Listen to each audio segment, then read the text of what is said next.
Hey, today, like I said, I'm gonna relax. I can't really play anything high stress right now, but I wanted to kind of do a signal boost for Assault Spy since it is half off right now. I think last time it was on sale was like a month or two ago, and I didn't really alert people soon enough. I also didn't really have time to do a giveaway. However, I am going to be getting paid on the first. I am going to pay off Marvel Ultimate Alliance 3, and then possibly Blazing Chrome as well. I was not aware that that had a release date. I think it just got announced this week. So after I do all that and I help my friend out, I should have some funds to... I'll buy one copy for now. I don't really know how much revenue I'm going to be getting from ads next month, but I would like to do one giveaway copy. So today I'm going to do some tag combo therapy here. Probably play through like 20-25 floors of BP and just call it a day. Go ahead and put tag mode on.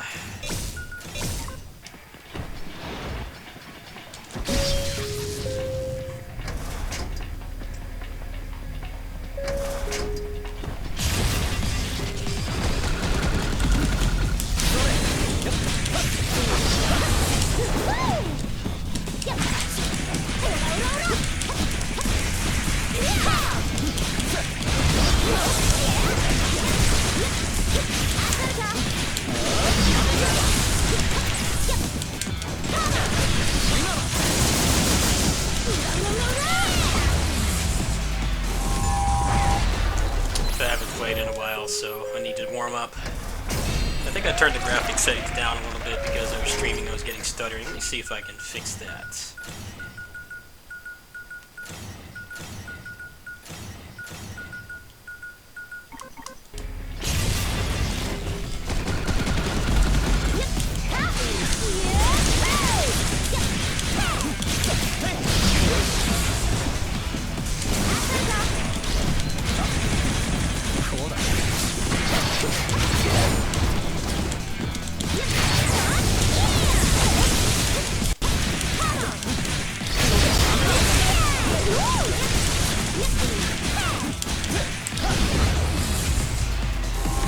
So there still hasn't been anything about a console port, however, AX is next week. There's a possibility they may announce something there. I don't have any inside information or anything, but it seems like if it's going to happen at all this year, then they will say something about it.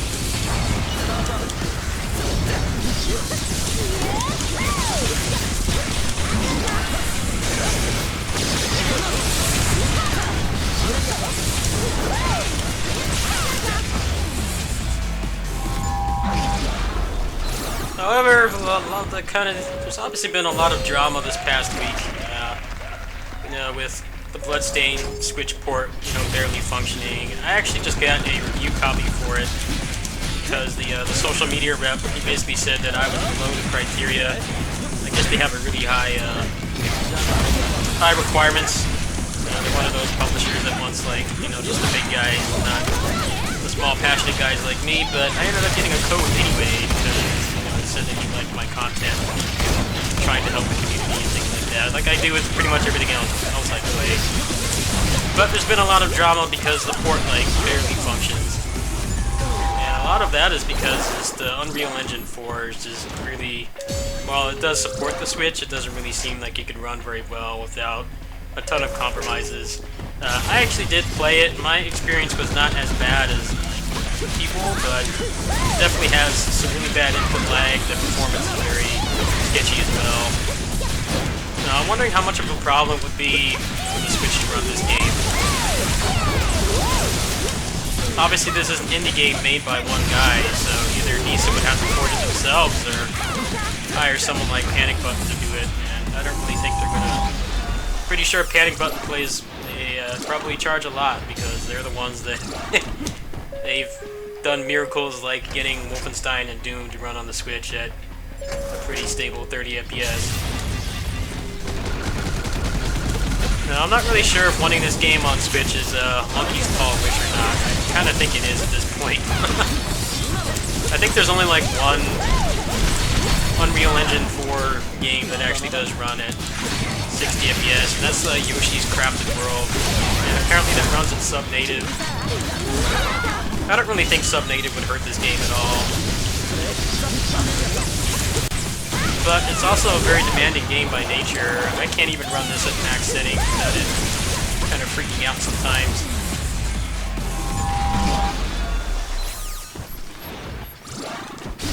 I'm pretty sure the PS4 could handle this, but Switch, I'm really uncertain at this point.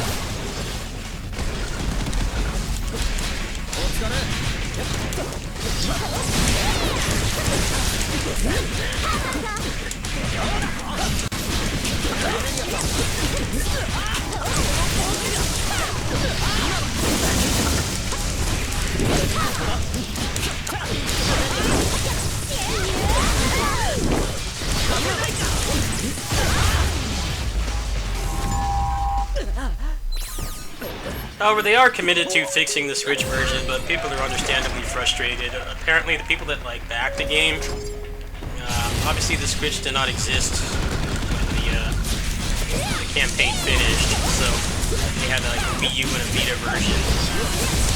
Apparently, what they were going to do with those versions is they were going to port it to Unity or something. I'm kind of wondering if maybe they should have done that for the Switch version. Obviously, Unity runs pretty well on the Switch. The vast majority of the big indie games are made on it, like Wizard of Legend, a couple of the other games as well. Like Slay the Spire, I think. Pretty much all the big ones. Even then, there have been some issues, but most of them have been patched out. Dead Cells, I believe that's a custom engine, but that was something that also ran pretty badly at launch, and they had to kind of put an extra work to fix it.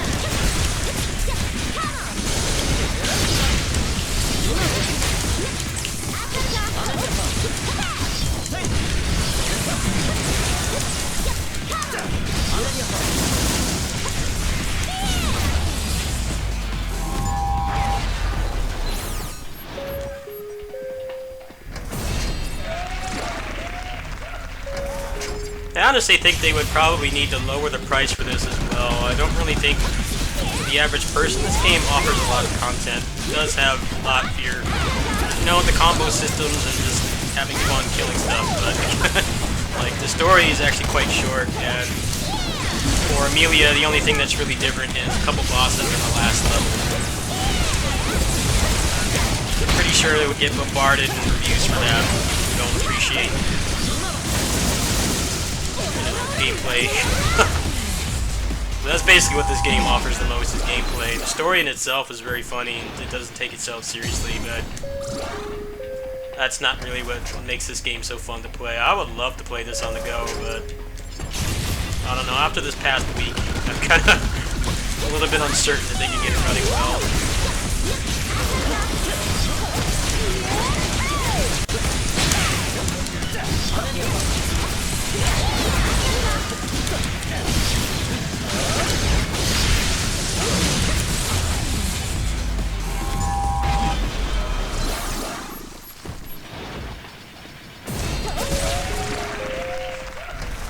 Blade 2, obviously there really hasn't been any drama with that, but I've seen a lot of just people on Reddit and stuff posting about how bad the frame rate is. I actually got to a level last night, actually, at least on the harder difficulty. I don't remember if it was like that on the first playthrough, but it's literally unplayable. It was running at 15 frames per second, which is unacceptable. I tried looking for their social media account to see if they were talking about addressing the issues or not. I wasn't really able to find anything.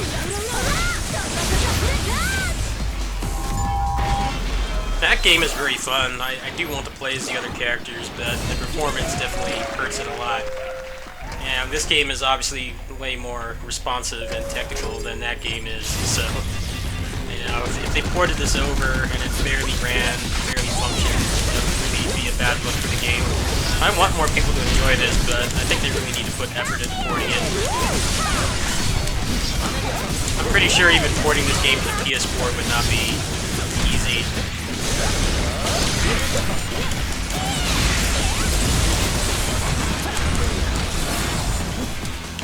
The good news is this game doesn't really tax my CPU at all. It's mostly the GPU that gets really taxed playing this this game.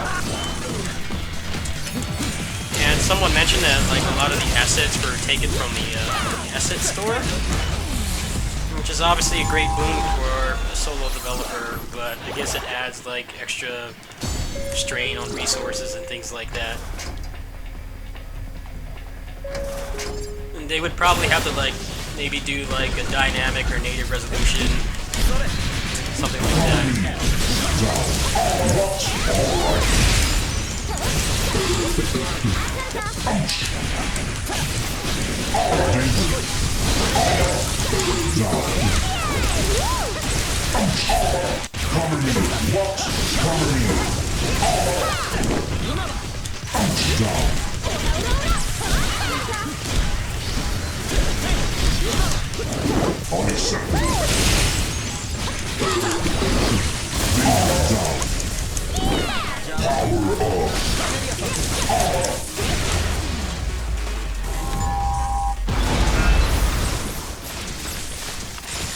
I think it's kind of getting to the point with the Switch where they need to get out like a new revision for it sooner than later.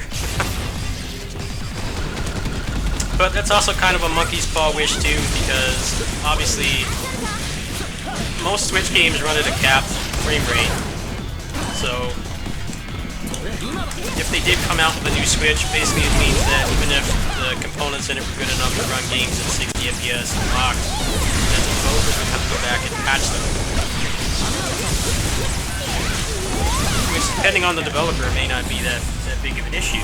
They may want to go back and try to get more sales and get more attention on the game, but it also takes more resources to do that.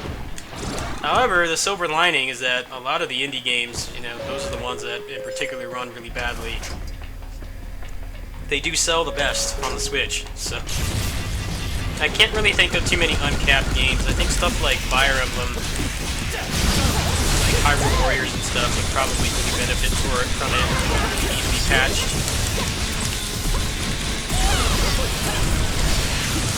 The Dynasty Warriors 8 port, One Piece as well. That game is uncapped in particular, so they could probably get that running at 60.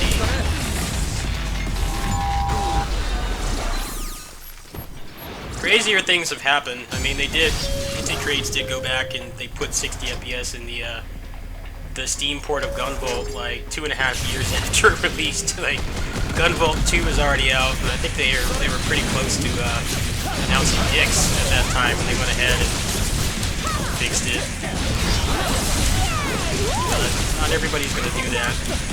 For me, personally, you know, I do play a lot of very execution-heavy games, so having frame rate, you know, that's stable and smooth is important for me. So I will definitely get a revised Switch as soon as humanly possible. I'll easily get rid of mine, the current one, and upgrade. It's pretty much all but confirmed at this point. I guess it's just they don't want to say anything about it right now, because obviously Pokemon is going to pretty much get rid of their existing stock coming out in the holidays and everything.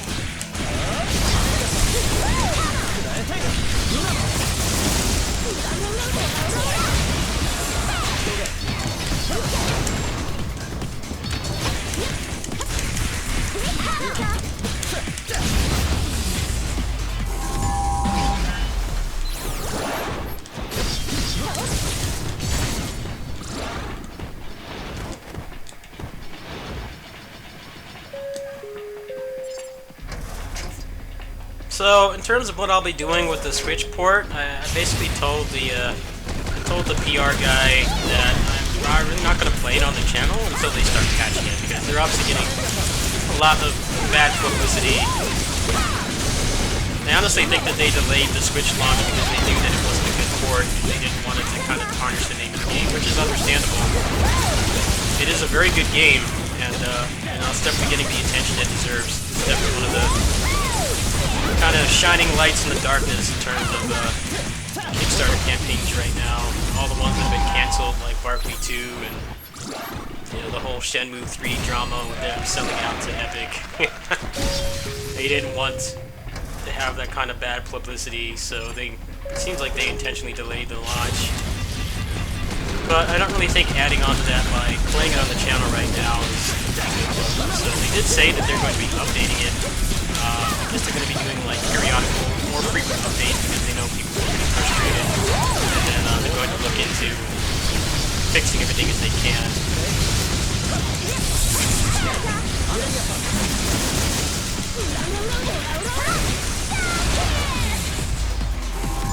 I did play it. The input lag is definitely very noticeable.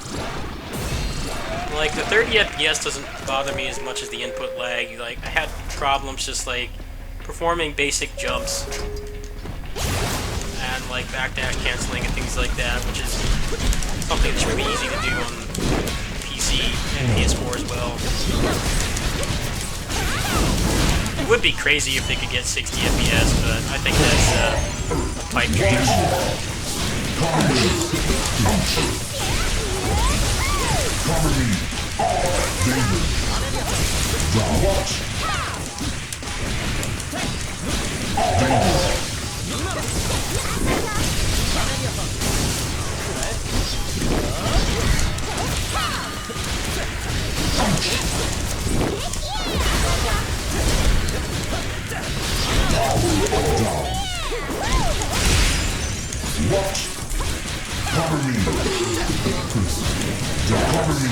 The thing I really like about this game is that all the bosses, they're like Kratos. You know, they're just like humanoid bosses, and they put up a fight.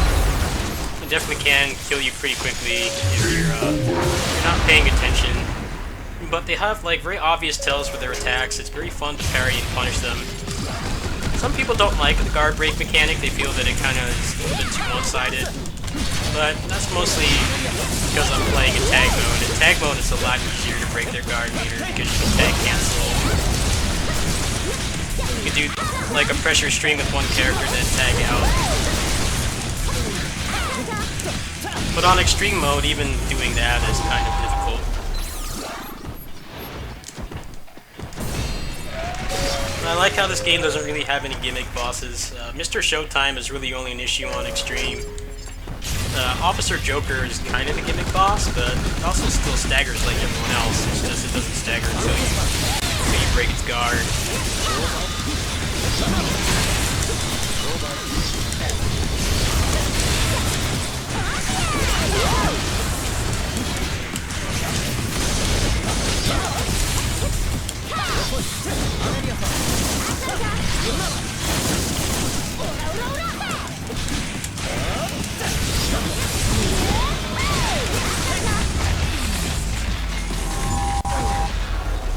I think that's one thing DMC5 was really missing. I definitely noticed that they basically only had like hyper-armored bosses besides Virgil, and Virgil's stuck at the end of the game, and you fight him.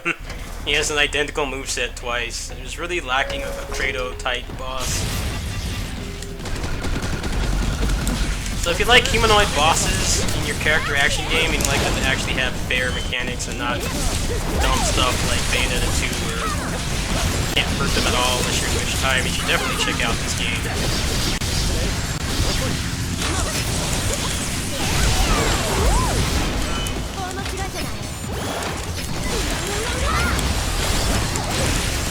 I get asked about console ports like almost every time I play this, and I definitely feel the pain. You know, I wanted to be on consoles too, so I could play it from on the go.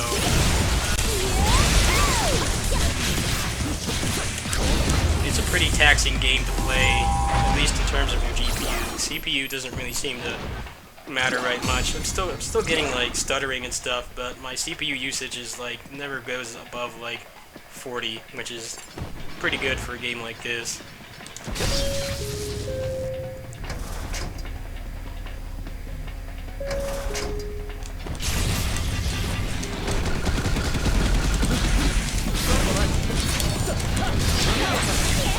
I have a feeling, like I said, if we're going to hear anything about a port at all, it'll probably be at EX next week, because they tend to announce things there. I'm sure there's a demand for it. It's probably just a matter of finding a porting studio to do it, or getting the developer to do it himself, which is probably not the best idea.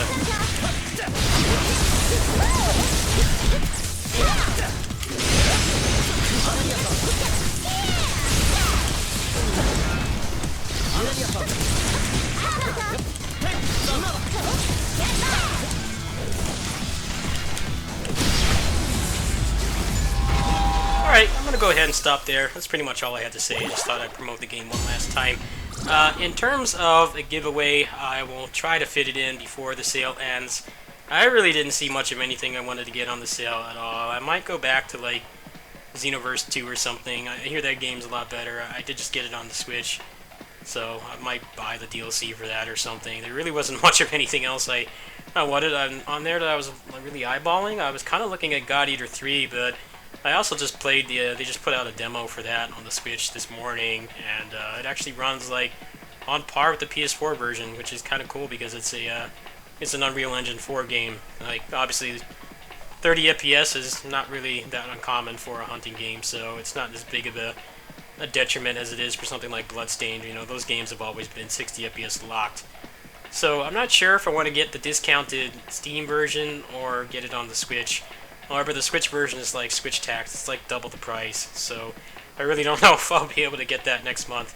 I am going to be paying off Marvel Ultimate Alliance 3. I have not done that yet. Depending on how ad revenue and donations and Patreon backers and stuff go, I might do like a Switch port review for the Switch version, but we'll see what happens. So what I'll be doing next month is Blazing Chrome will be coming out first, and then the next week after that will be